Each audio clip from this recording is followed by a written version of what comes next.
are 7 days out, officially in peak week and at the Muscle Factory, San Antonio. So doing one of my push days. I still have another session left.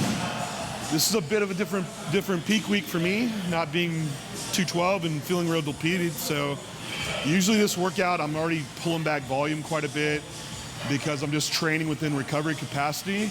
But now for this open show, I don't have to adjust down much because gym performances have been improving the whole time. So this session's gonna relatively be my normal training volume. One thing I am doing different is I like to train every day at peak week to keep it really consistent. So I do pull off some of like my calf work, my ab work. On my pull day, I'll pull off bicep work, and I'll put that on my normal off day. So I'll have my last leg session on Tuesday, which is actually my last, usually it's an off day, so it'll be like 5 days out. So this session will be a little shorter, but that's the only difference. Like all my push sets, volume for chest, triceps, delts, that's all the same. 226 this morning, so definitely the heaviest I've ever been in a peak week. Maybe we'll show a little bit of posing at the end. Diet-wise, just running a baseline diet right now. 300 grams of carbs, 320 grams of protein, 50 grams of fat. Only thing that is going different in this week is pulling down my step count. So going from 12,000 to 10,000 steps a day and bringing in one more round of posing. So rather than putting all that output towards steps, we can put it towards something more specific that we're doing on stage, like posing. So we'll jump into the session and we will walk you through what we're doing. So I'm just going through some rail pails, external rotations. So I'll get into a stretch, drive my hands into the bar, then push my hands back towards the wall, gain more external rotation. One thing bodybuilders suck at is external rotation. So this is gonna help you in your front double bicep, get better in position, but also gain us more range while we're going to our pressing movements. Now, after I gain that range, I do want to load it some. So I'll get back into that external rotation that I gained, get some band tension, then walk back into that position and load that end range. So I'm really having to strengthen part of the range where the rotator cuff's not used to being worked. Then allow it to just go back into eccentric and just do a couple sets of that.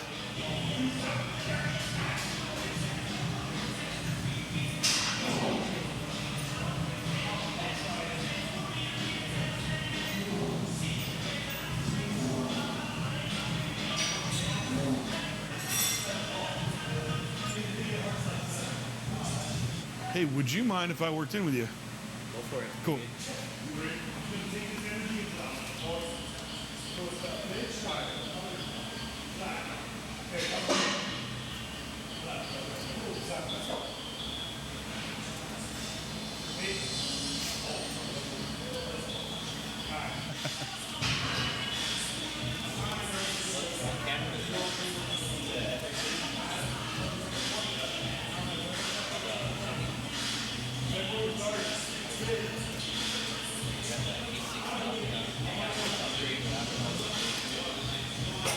So first movement of the day, still been a lateral raise. Prime lateral, start with the cam settings on 4, so it loads the top, get a good delt connection. When I get to my work sets, I move the cam setting to 5, so we'll load the stretch, then it'll let off towards the top, so it gets a little better stimulus that way.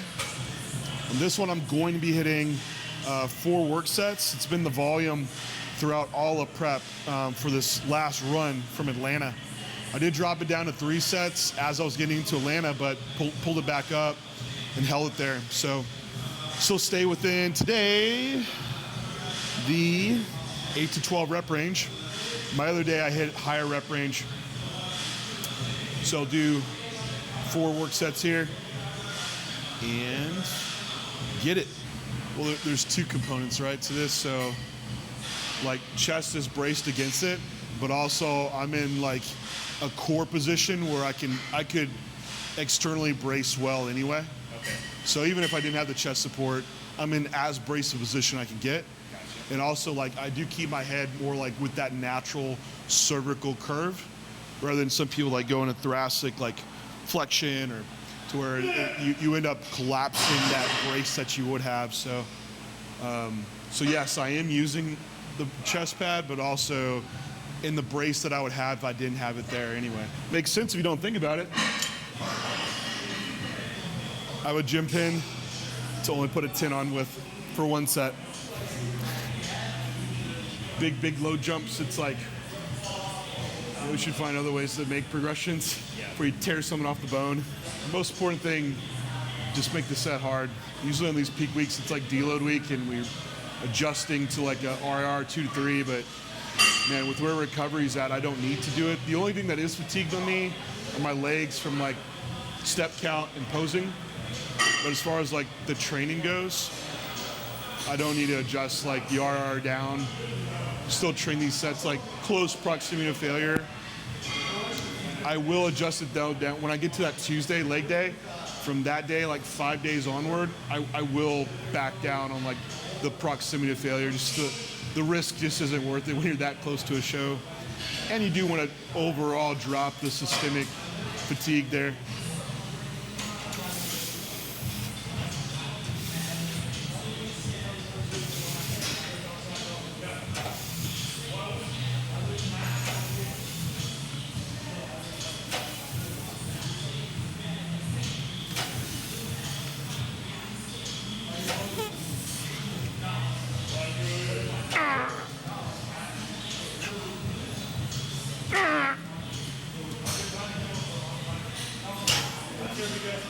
All right, man, we'll see ya.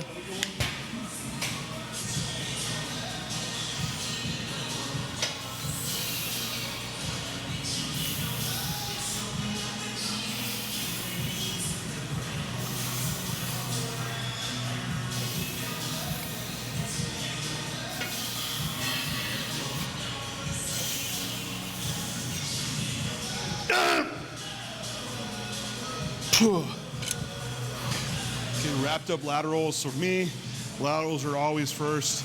Side delts just couldn't even be big enough. I like to do them more frequently throughout the week too.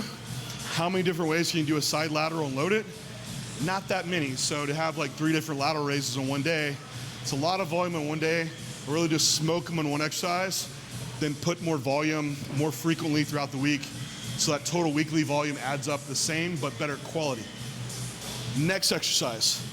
Prime pec deck fly. We're gonna load these cams differently. We're gonna load them on number 4 setting, which is gonna load the short position. So when the muscle's getting fully contracted. Fatigue in a muscle group, it is range of motion specific. So we can load the muscle short. It won't fatigue us in the stretch when we go onto our press. Now I've been doing these set up and it's really helped bring up my chest because I have a hard time with that mind-muscle connection and pressing with intention and not letting my delt and tricep take over.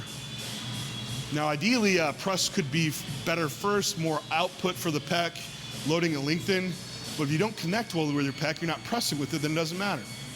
So I do 3 sets here, keep the rep range 10 to 15, then I go on to my pressing from there.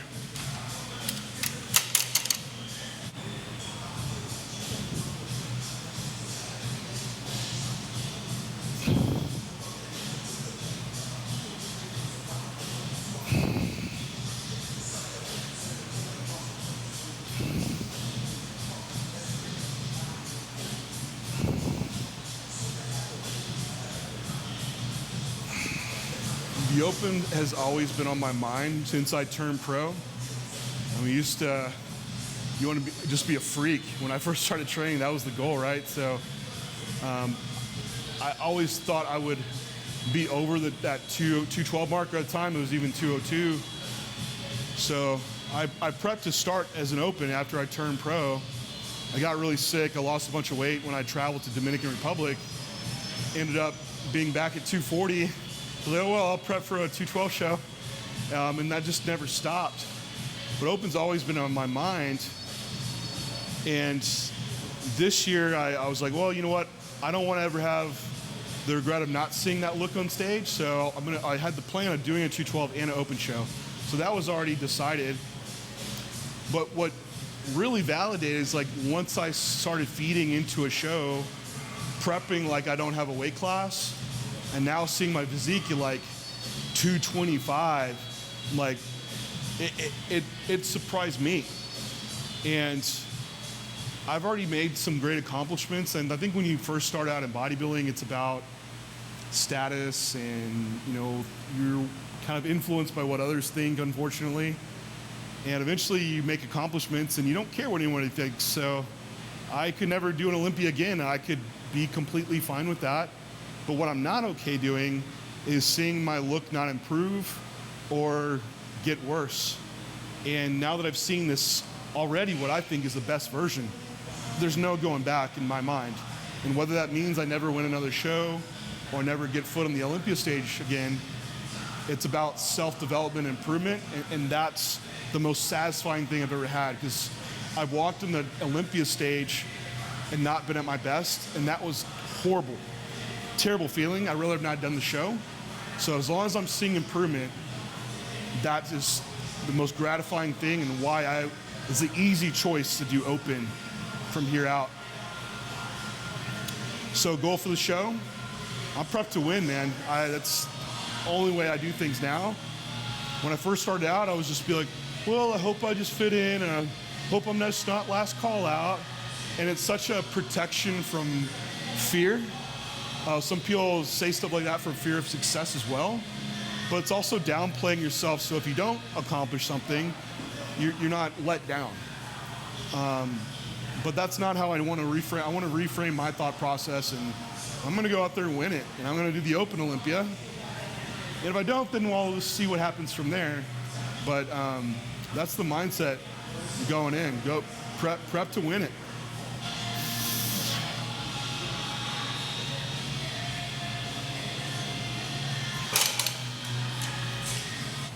Man, when I turned pro, I was 30, and I went out to Animal, New Brunswick, and I had a photo shoot. And I remember this guy, he was a pro in there. I don't even know who he was, but he can stop competing early. He's like, hey man, don't compete too long, there's health risk here. I'm like, okay, yeah. He's like, I was like, at the time I remember saying, once I'm 35 and a master's, I would stop competing, I'd be done.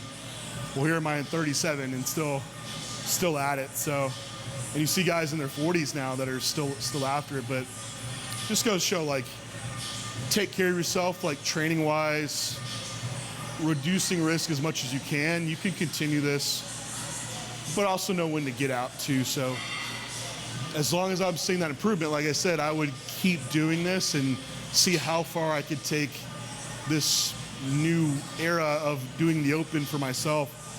It might only be a couple more years, I don't know, but just milk it for everything it's worth, and have fun.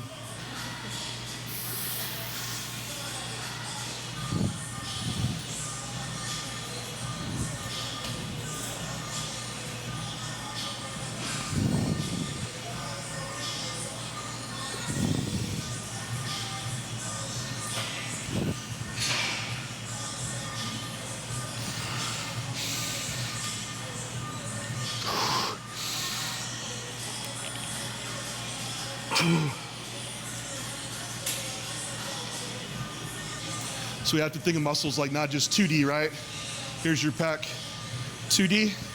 No, it actually wraps around the rib cage, right? So if we see that muscle contract, it actually is pulling the humerus around the rib cage, which is protracting the scapula.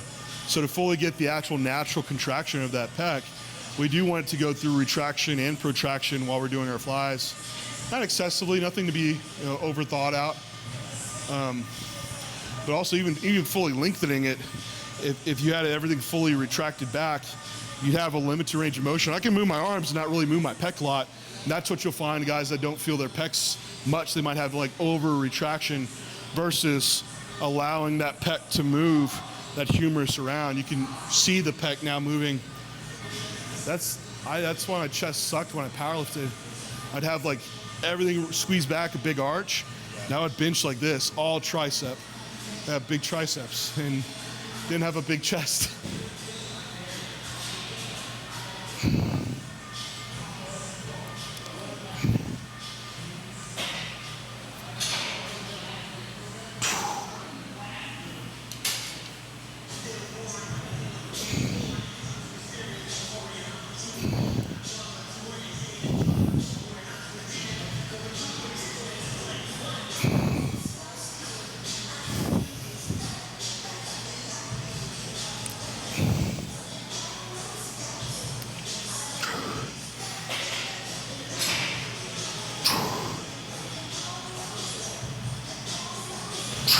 Right, so next movement, flat press. So a hammer strength flat press. Like this machine, I get good alignment on it. It also converges, so the handles come together, which again, it's like a natural movement for that pec to move that arm across the body. And we don't have many flat press options here, so this is like one we're going with. And 3 sets here. Nothing's changed all since my Atlanta prep, and staying in that 8 to 12 rep range.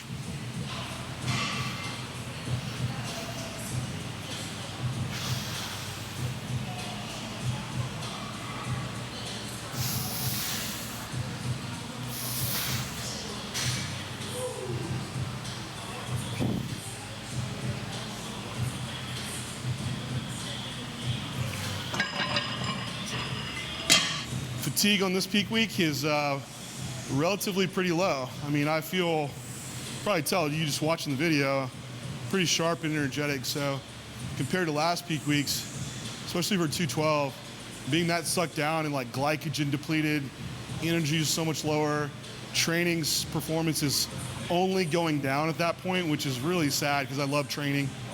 The only thing that still is poor is sleep quality is not my best. Just being this lean is just kind of the way it is, but overall, it's one of the least fatiguing peak weeks I've ever been in. One thing is conserving energy in your warm-up sets or your feeder sets. So typically with a fresh muscle group, like when we did the flies, usually have three like warm-up feeder sets before I hit a work set, but even those sets we'll start off like 10 reps, and then the reps will go down as I'm increasing load. So like this last set on here was only like 3 reps. So I conserved that energy for my actual work sets to put them all into. But coming to this, I do 2 feeder sets and jump into a work set. I haven't had much tricep work in, but my pecs are fully already warm. Delts are, so you don't need as many sets now. So that's usually the guide. Like, it's a fresh muscle group, do some extra warm-up feeder sets. It's already warm, 1 just to feel out the load, and then you could jump into a work set.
We are going to incline dumbbell press next.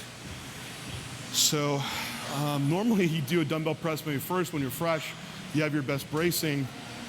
I'm doing it though because, for one, I can my best press to line up those upper pec fibers. So you look at where they draw, right? Up in this diagonal, well, I can press at that diagonal and line up a bench and dumbbell perfectly for it. It's much harder for me to find a machine that lines up well. Also, I'm pretty fatigued, so the dumbbells aren't gonna be that heavy. And I do a higher rep range. So it also makes the dumbbells lighter. So as from a bracing component, it's not a big deal. Some people get way too, overthinking about bracing and gotta do your dumbbells first. Like, that's not the case, If you set it up right, you can absolutely do them. Like, for me, it's my 4th exercise. So only 2 sets here, 12 to 15 reps.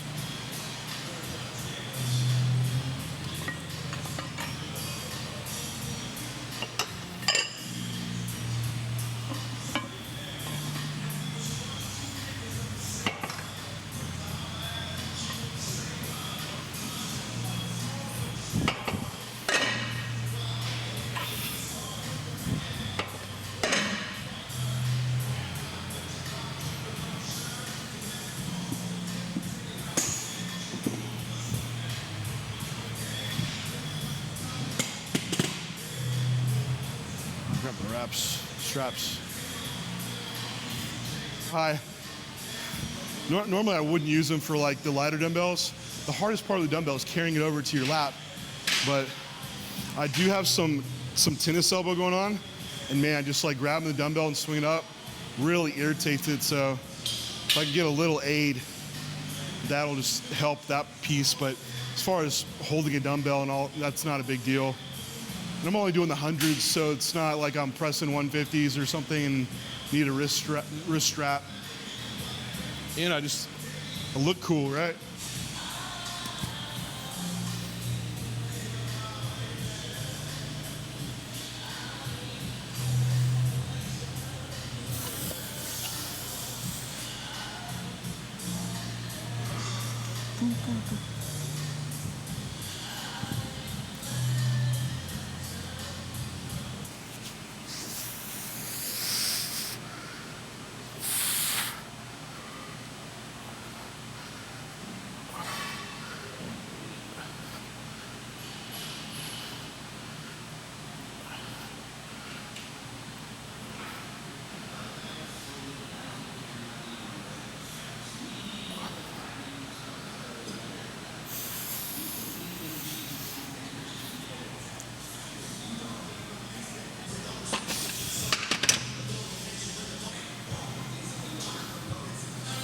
Here's a fun tip. You have some people that hold their dumbbell all the way in, and what happens with that weight, to counter it, this wrist falls inside the elbow. So you end up having more tricep dominant press. So what you do, put your hand in the middle, straighten that wrist, and you'll have to load the wrist directly under the elbow. So it's gonna keep your dumbbells farther out than having them braced in, doing like a close grip bench. So you're not feeling your chest a lot, you're feeling a lot of tricep in your dumbbell press. Keep that hand in the middle of your dumbbell and stacked, and then press up that way. Don't worry about locking out fully if your goal is pec development. Main thing is not stacking the joints at the very top. But try the dumbbell trick. The front runner to talk about is probably Charles Griffin. I think he's placed the best in the Olympia. Comes in pretty good condition. He's brought a lot of size up too this year, so he should be really good. There's also Justin Rodriguez, another excellent guy. A lot of size, crazy shots. Really good like front double and side shots. He's just kind of whether he's conditioned or not, it can really make or break him. So then other guys, Joel Thomas, Lewis Breed, they've already been competing this year, and they've already been like third, fourth place at like Texas Pro and Tampa Pro, so they're like good too. This year, real guys in the mix. There's William Martin. He's out of Brazil. The dude's like over 300 pounds. I think the big thing is shape for him, structure, and being conditioned. So, and then the only other guy that comes to mind is Eric Wood. He's done well at the New York Pro. Real good shape, structure guy. Just needed more size, but he had a long off season. So those are, the competitive guys that I know about at least. We should see our full lineup Monday. We'll come out. There's this other dude named John too. Yeah, am I the dark horse? I don't know. I'm the nothing to lose guy because I'm only this little 212 guy. So. Cool. Nobody's seen you up against it. Fair enough. Like you can't really put me as a front runner because I've never been in that spot to have the reputation yet to do it. So right now I'm just maybe the honorable mention, the question mark. I mean, I know right now size will be my limitation. Like probably my back shots. I know I need more there. Like coming up this body weight, my front shots really took off. My delts and chest and areas that were weaker before. But I see like my back didn't gain a lot of that. So it's like you just need more tissue there. So what helps me with my back shot is my glutes and hams are dug out grainy, like grainy. So maybe they just look at my waist down.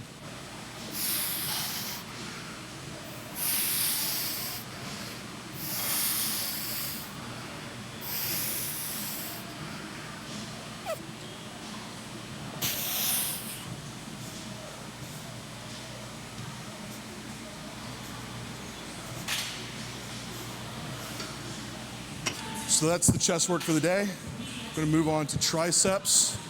Tricep extension, so I don't do 2 sets of a tricep extension and also 2 sets overhead.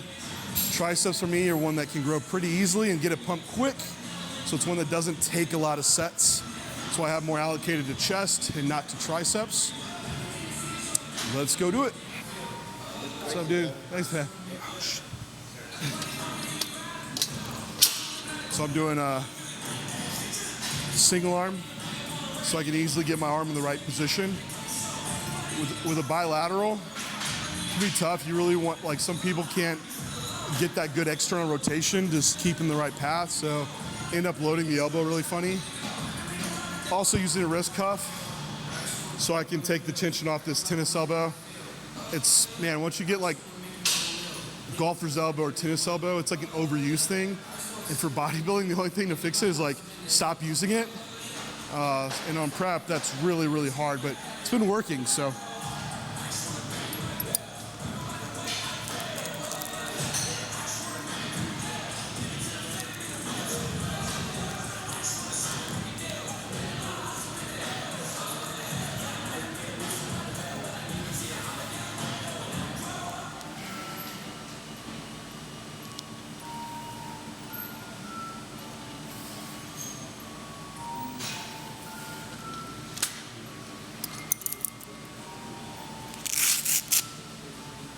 I normally would have 2. I lost one.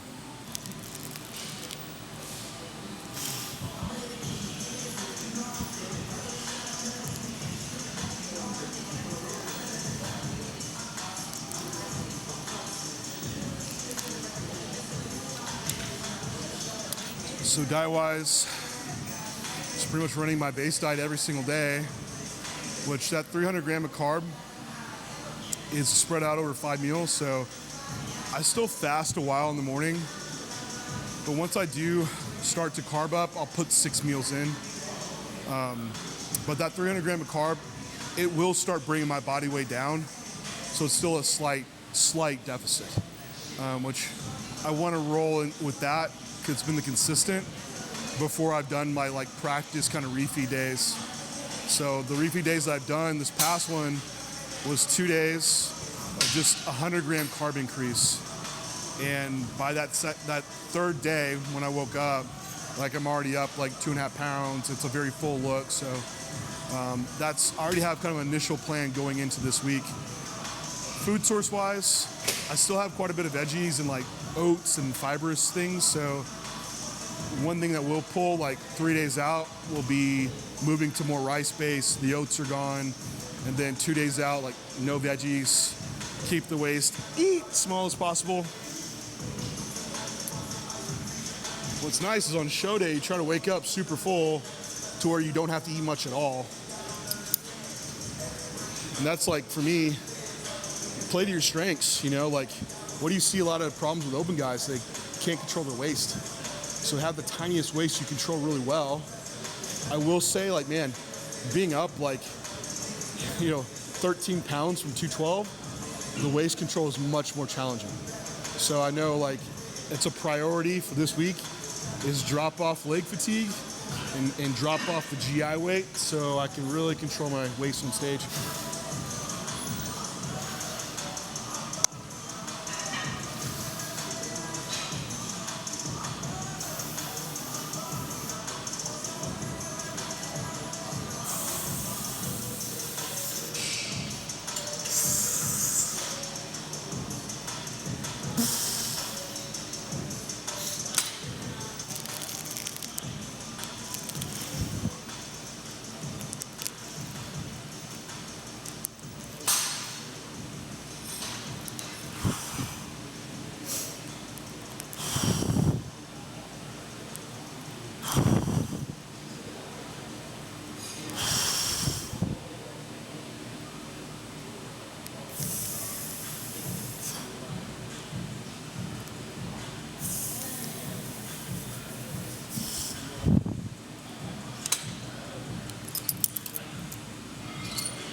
my favorite like meal on peak week,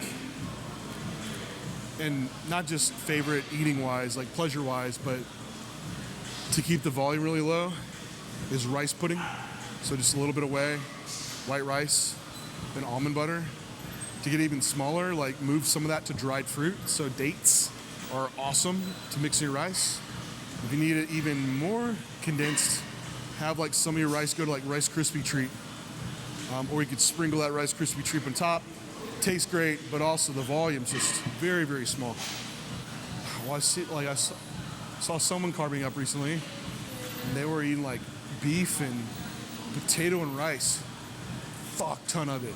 2 plates of it. I'm like, oh my God, I would be like a potbelly pig on stage.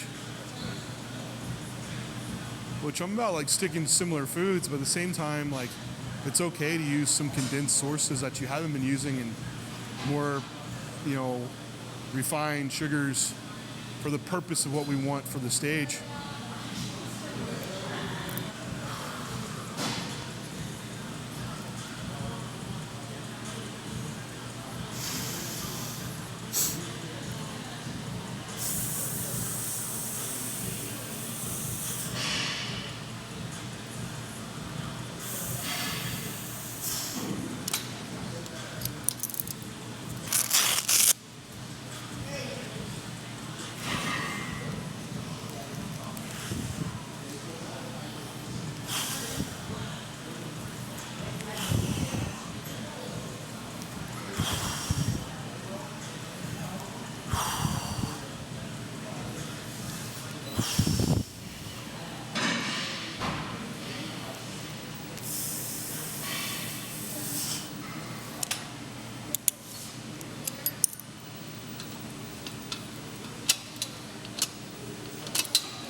So we did our tricep extension.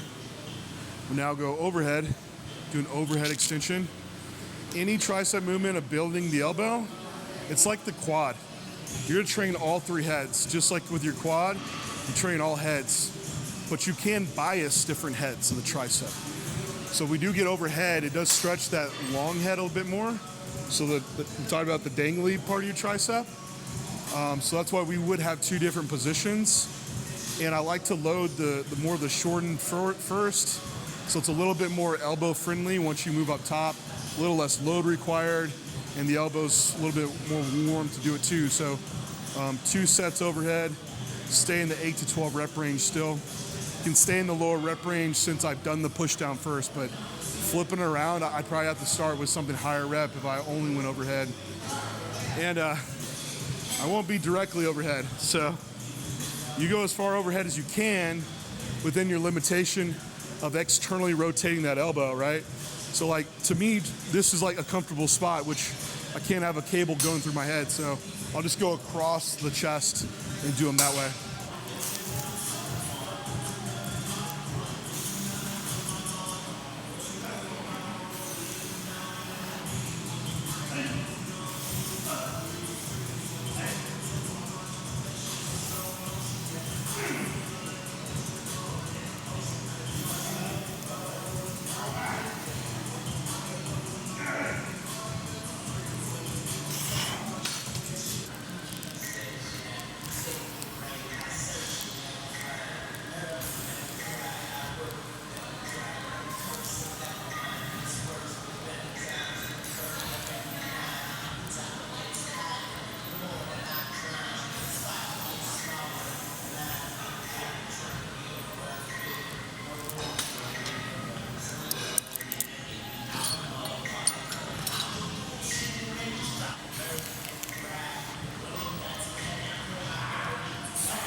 All right, that wraps up the push session for 7 days out. Keep this peak week going and look forward to the open debut. Have fun at Legion, and I will see y'all out there.